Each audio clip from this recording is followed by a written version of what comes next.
back to the two of us for this series preview episode. Can you play the song "Just the Two of Us" by Will Smith? It's funny, as soon as I said that, that song played in my head as It I did my said head that. too. As Might soon have as I was like starting to say it, I was like, maybe I should start singing that song. I was like, oh, it's too late now. just the two of us.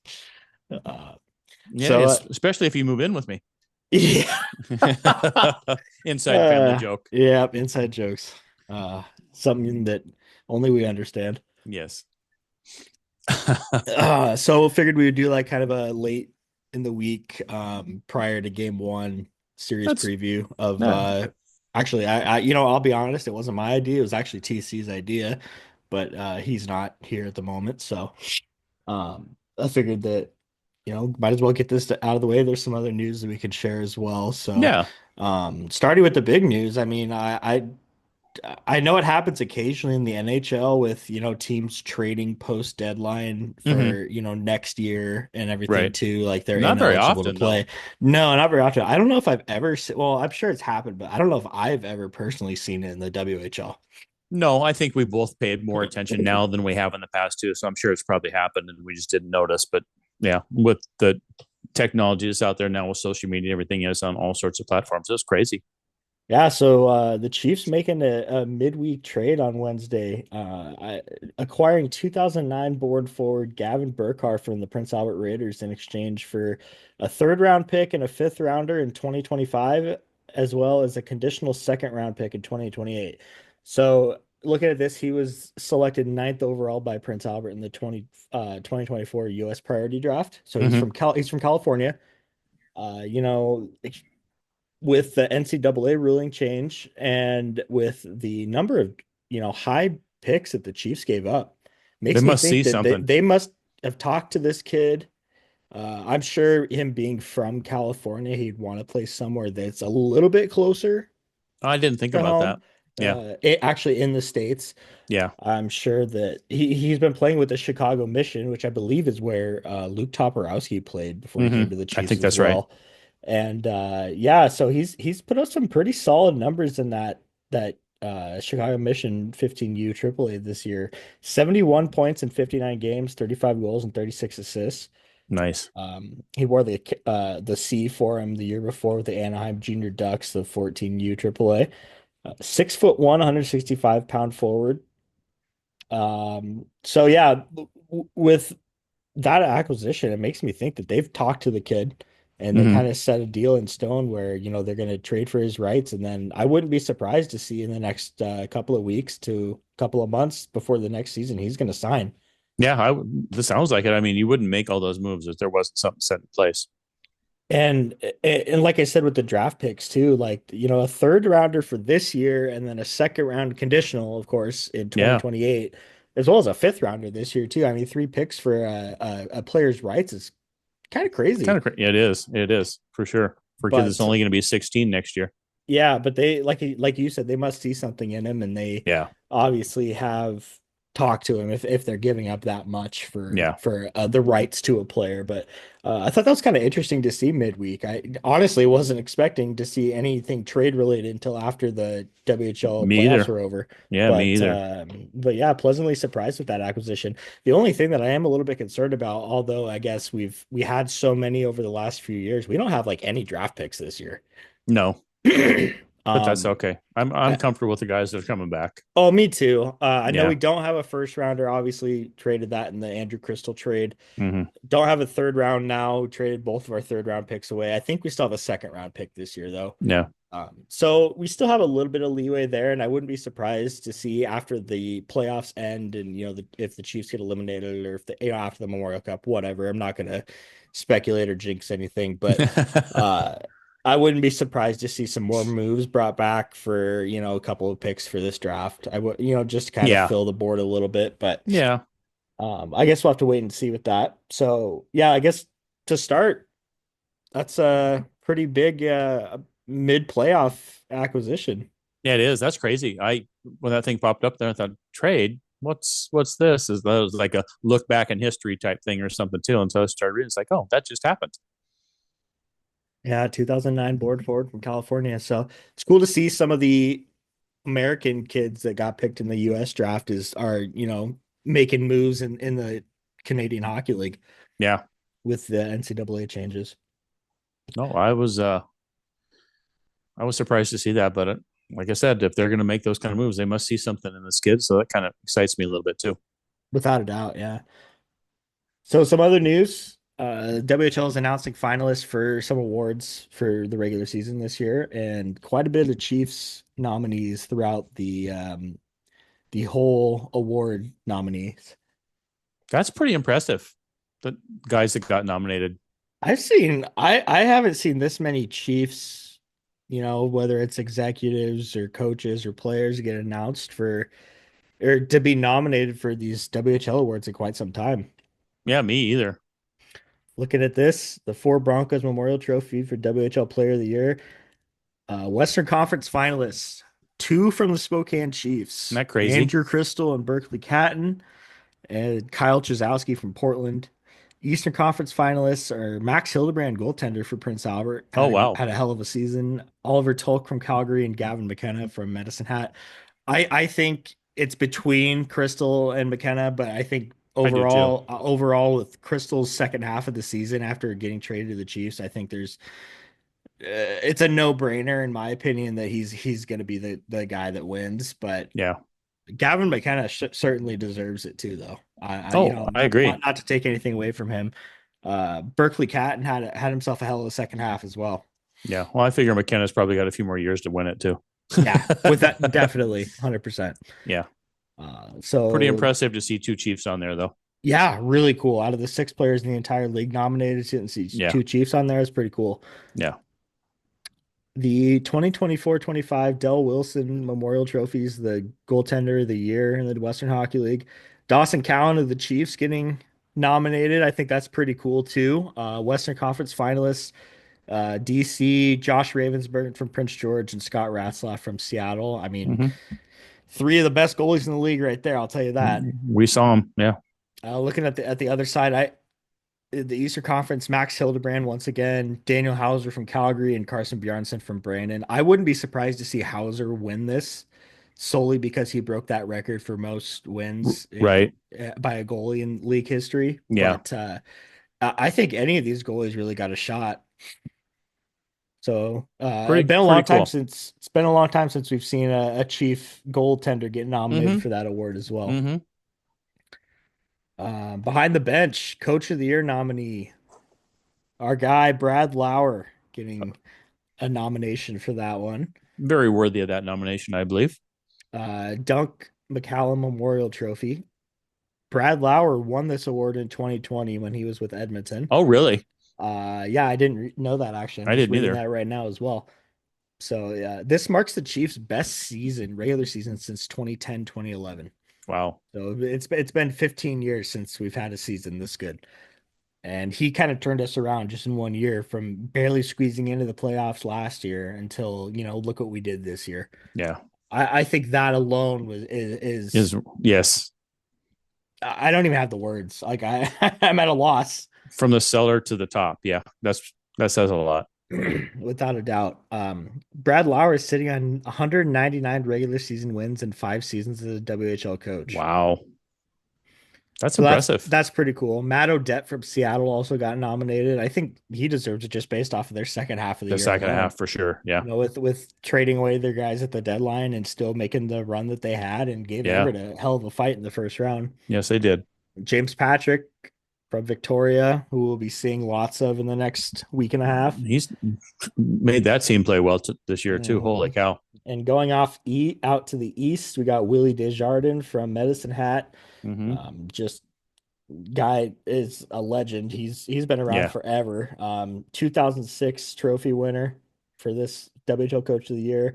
He's a finalist for the third consecutive season.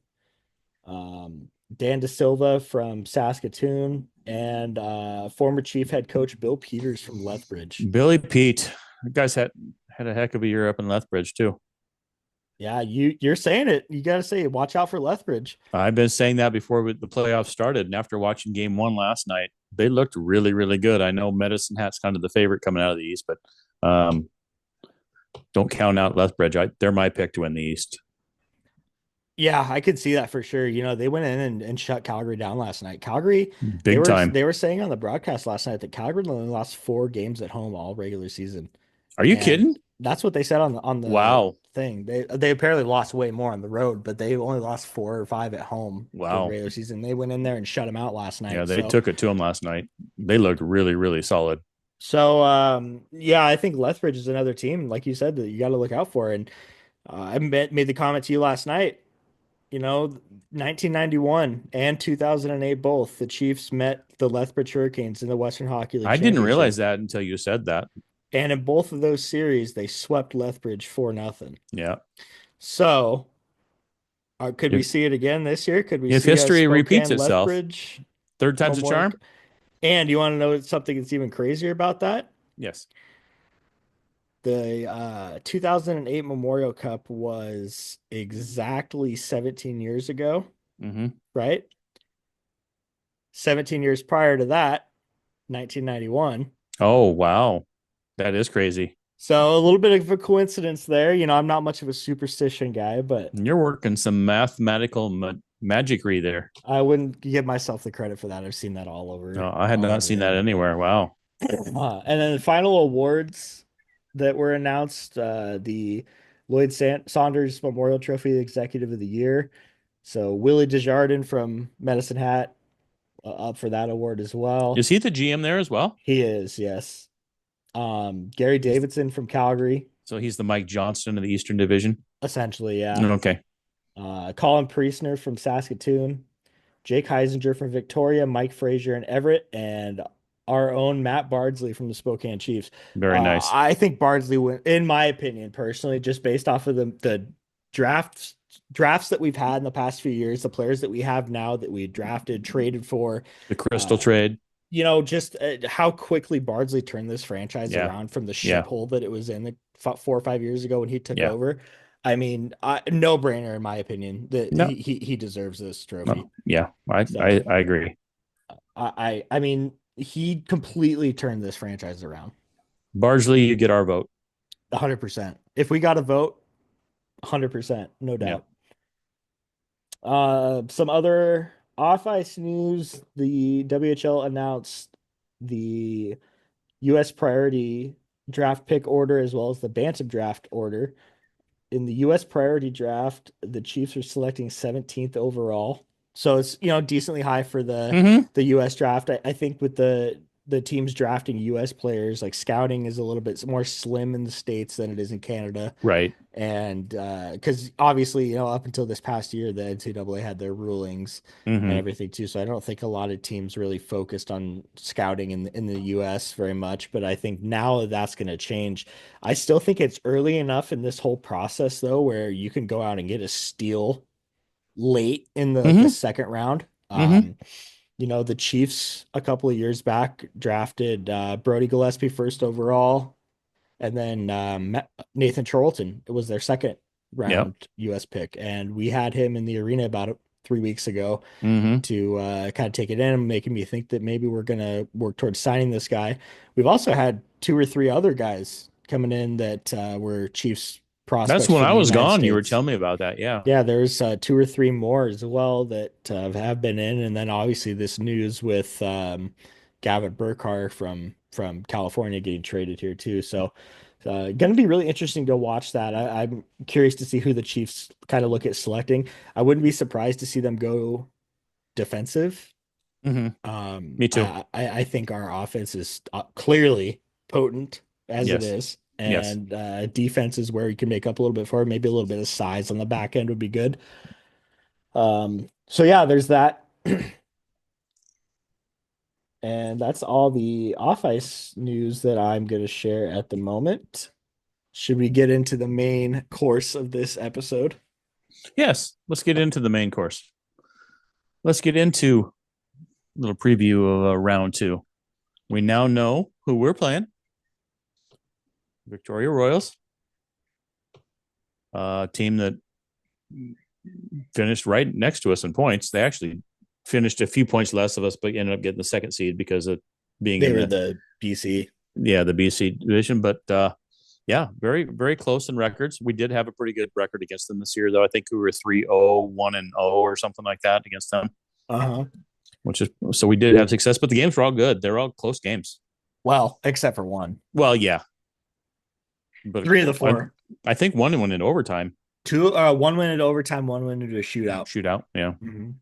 So I think it's going to be a tough series. Their goaltender, I was looking up earlier too, Johnny Hicks. He has like a 1.5 goals against average in the first round, and Yeah. almost a .95 save percentage. And their defense is good too, which also kind of explains his numbers a little bit too, because their defense is good. Yeah, without a Um, doubt. but so it'll be kind of a match of their defense against our high scorers. It could be a fun series in that regard too. Yeah, I think if the Chiefs can, find a way to solve him, and obviously we have the second most goals of any team in the league this year.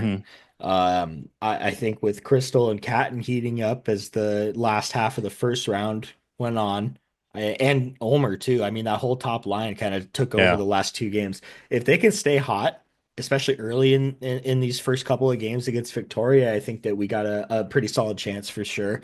On paper, it's pretty even, but you look at the offensive production from our guys to their guys, and they have some great goal scoring offense on their team as well. East guy's a chief killer.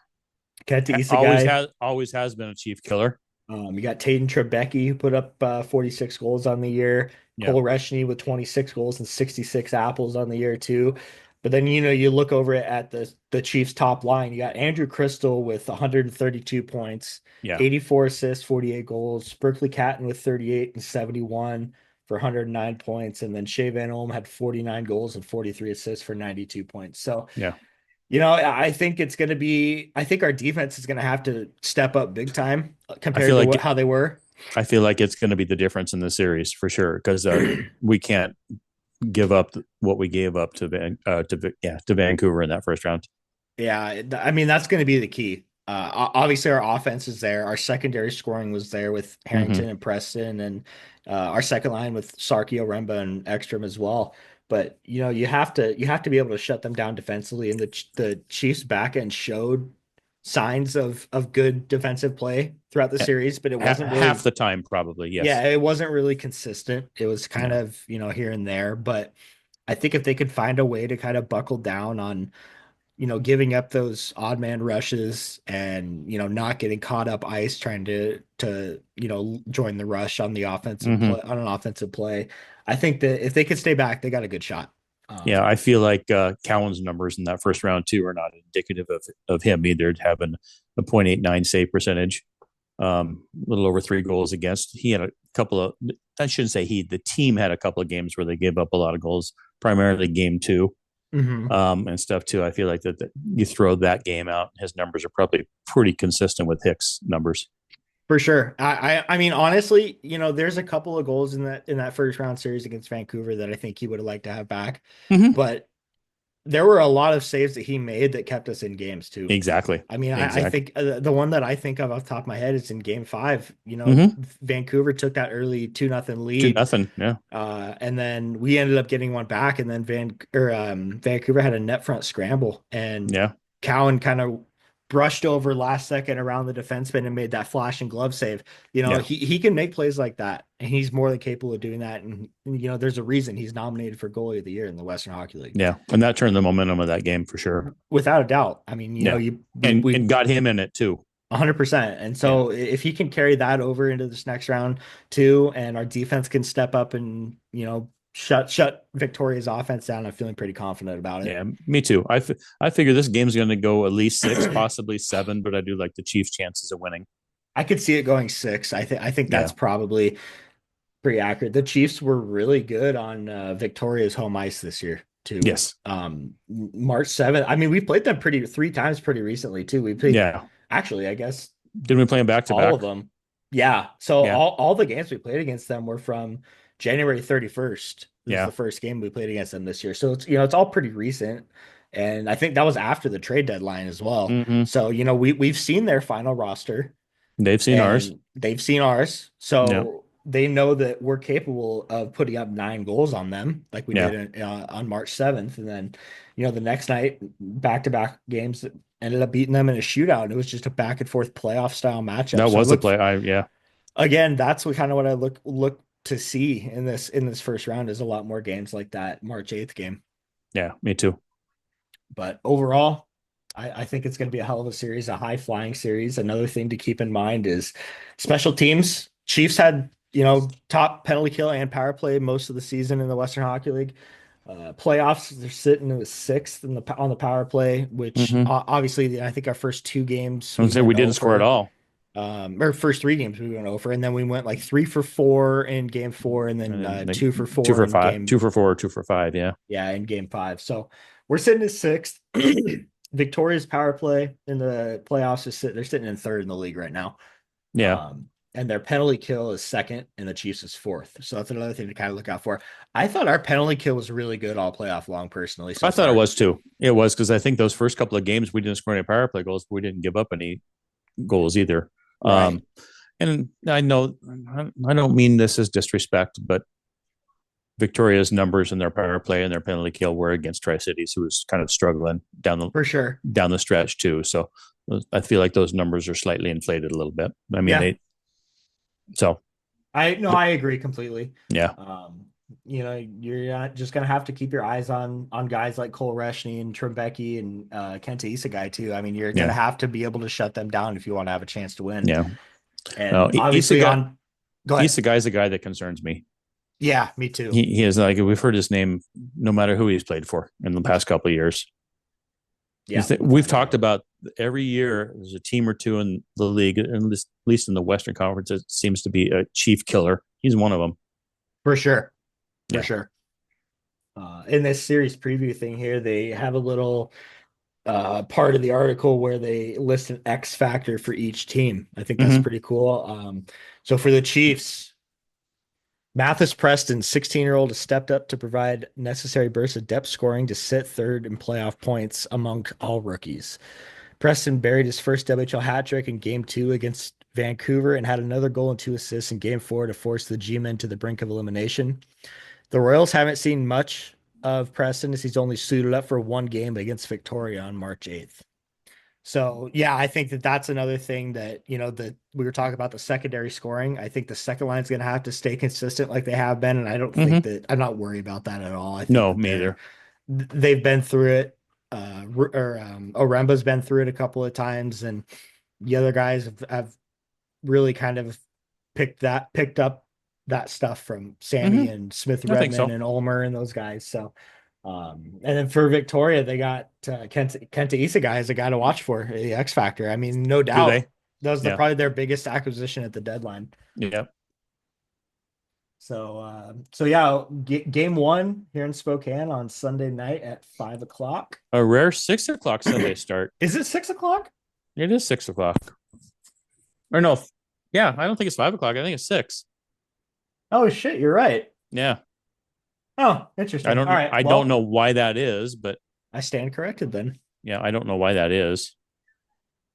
I'm just checking my phone here. We're supposed to get Shea Van Olm lined up again for getting on here for helping us with a little preview and seeing if he's messaged me back. He said earlier today he said he would do it and asked what time, and I told him, and I have not heard back from him. He You hasn't even bastard. looked. He hasn't even looked at it. I sent it 5 hours ago. You bastard. I know. Come on, Shay. We lo- Shay. Shay. Shay.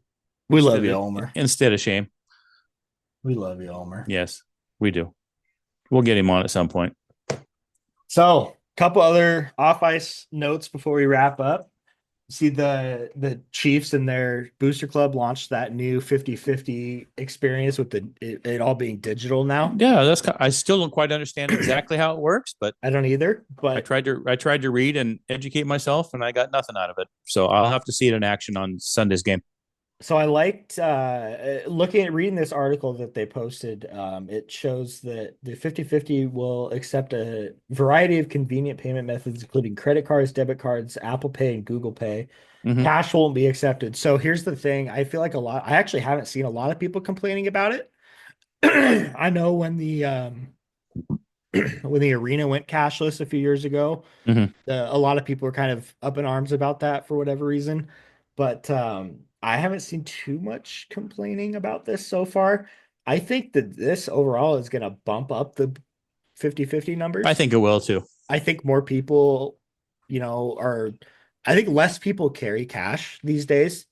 And I think more people will be willing to buy, an extra one on if they just throw it on the card, Mm-hmm. Mm-hmm. if it's all digital, I think that that's a way that hell, I might even buy one with my Apple Pay just to say I did it, like, I don't know. I think it's cool. And I think that it's just going to end up helping in the long run, Yeah, me regardless of too. what other people think.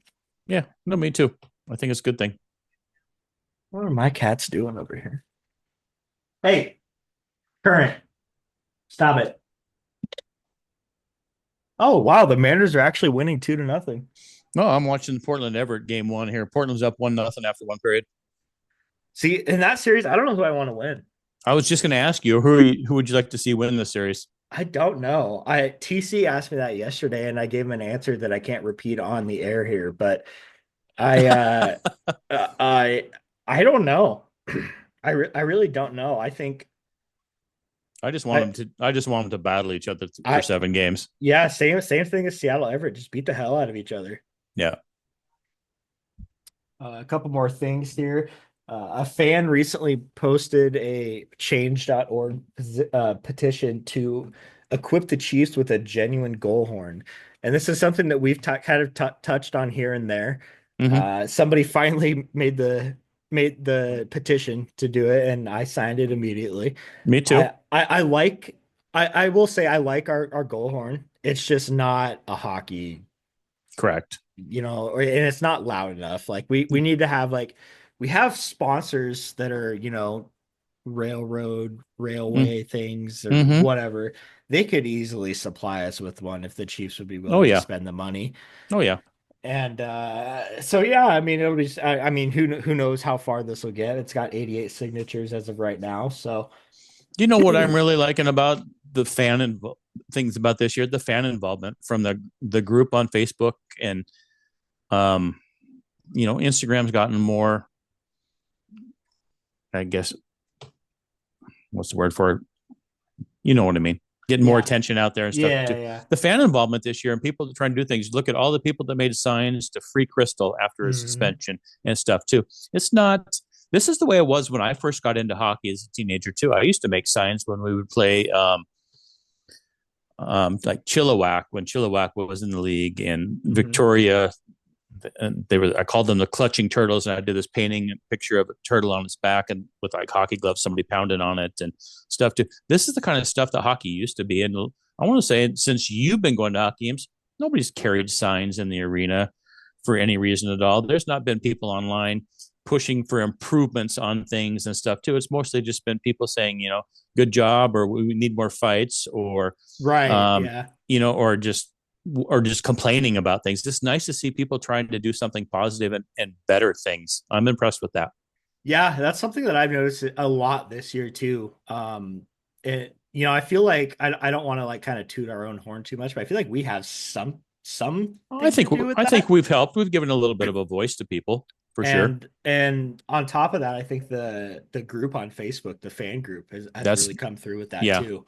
When you have Um, players' parents involved in that, yeah, posting every game and stuff too, it's pretty cool.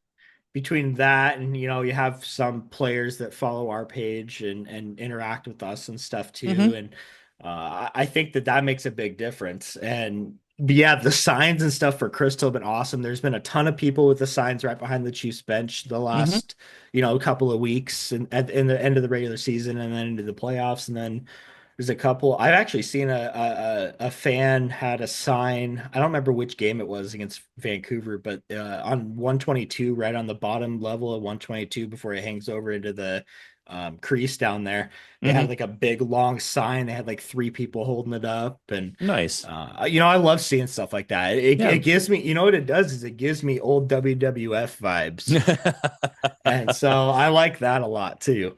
But yeah, no, the fan involvement has been really, really good this year. And obviously we had the second best attendance in the entire CHL this year. Mm-hmm. That's another thing that I think is paying off. These guys are people, casuals are coming to games and they're seeing good hockey.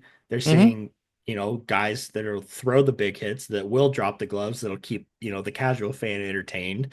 And Mm-hmm. then you got people that maybe they went to hockey games when they were younger and just either they just moved to Spokane or haven't been for years or whatever, and you're seeing how fast it is now compared to back Mm-hmm. then. I'm sure it hooks people in, and it definitely helps having a really, really good team. Mm-hmm. Oh yeah, you're putting a quality product on the ice in front of these people for sure. Exactly. And that's one thing that we've kind of harped on the organization about for the last, 3 years, Yeah. up until, maybe 2 years ago. I mean, that was kind of our worst season in a long time. And Mm-hmm. um, I think that we've taken some huge steps up, and I just hope that it stays up and continues to go up too. Yeah, me too.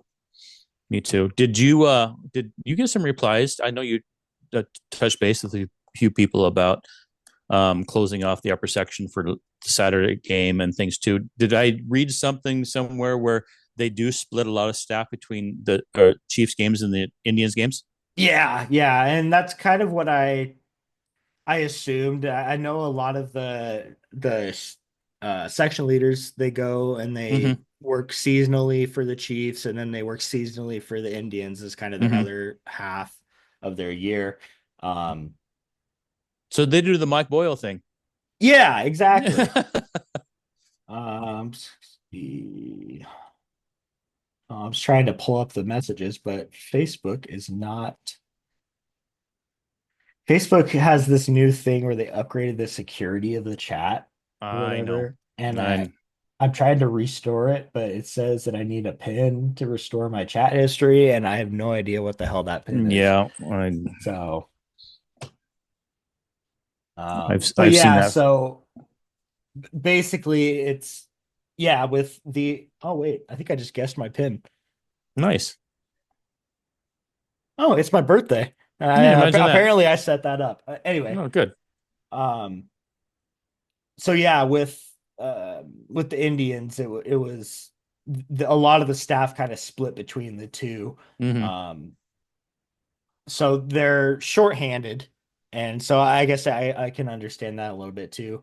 And but I said, I think that less people are willing to go because more people enjoy sitting in the upper bowl because they can see the game and watch the game and don't have to deal with too many rowdy fans as compared to the lower bowl. Yeah. And the tickets are less expensive too for like Yeah. families and everything. Yeah. No, But exactly. yeah, that's kind of the gist that I have of that information. Nice. So last thing that I wanted to talk about here, did you see Adam Beckman in the AHL the other day? He's such a goon and everything too. I mean, I can't believe he would take it out on a referee like that. Future Matt Rempe right there. Yeah, Just there you go. That was it, absolutely ridiculous to give him a 10-game suspension for that. I agree. Clearly it was unintentional. No, obviously. So he's skating with his head down, looked back to see where like the defender was. And then the referee, I don't even think it was a referee, it was a It was a linesman. linesman. Why the hell is the linesman even down there? He Is what should I not want have to been. know. Exactly. And then yeah, I mean he turns around and all of a sudden it's right here. It's instinct, you're battling for a puck in the corner. It's instinct to push the guy. Yeah. It's obviously he didn't know that there was a referee right there because there shouldn't have been a referee right there. Exactly. And No, then that's he, that's he went over and consoled him right away and checked on him, and obviously it wasn't intentional. I understand why they had to give him a suspension, but 10 games is extremely excessive in my it opinion, was total accident. especially somebody Total. with no prior history of Exactly. anything Exactly. related to discipline at all, other than Yeah. maybe a game or two that he got in Spokane when he was here. I don't know, but Yeah, for a high stick for yeah, some I mean, yeah, that's crazy. just crazy. Yeah, you sent me that link to that video. I was like, holy cow, I can't believe that. Yeah, that's crazy. I mean, that hit should almost be on a blooper reel. It was that ridiculous A to hundred think that percent. it was on purpose. 100%. Yeah. Yeah. But I don't know. Sucks for Beckman, but Yeah. Well, it is maybe we what can it get him is. back here to watch a game with the Chiefs in the playoffs. That would be so cool. That would be. That would be fun. All right, Yeah. Cappy. Well, I think that's kind of all I got series preview wise and everything else. Nice. Looking forward to game one, game two Me coming up in a too. couple of days. Got any final thoughts?